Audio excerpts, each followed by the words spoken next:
بالمناسبة هل أنا في بداية وأنا في البداية خالص لما جيت اتكلمت معاكم قلت لكم أوهام؟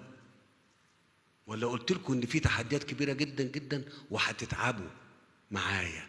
ليه؟ لأن أنا لا ببيع وهم ولا بضحك على الناس، أنا بقول الواقع وإزاي أجابهه. طب نقدر نجابهه؟ طبعا.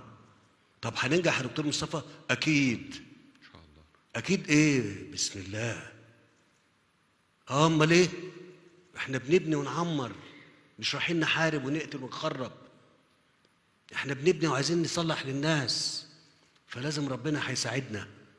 لكن مهم أوي إن إحنا كناس، كشعب، كرأي عام، يبقى منتبه للحرب، الحرب اللي بتتم إدارتها ضدك.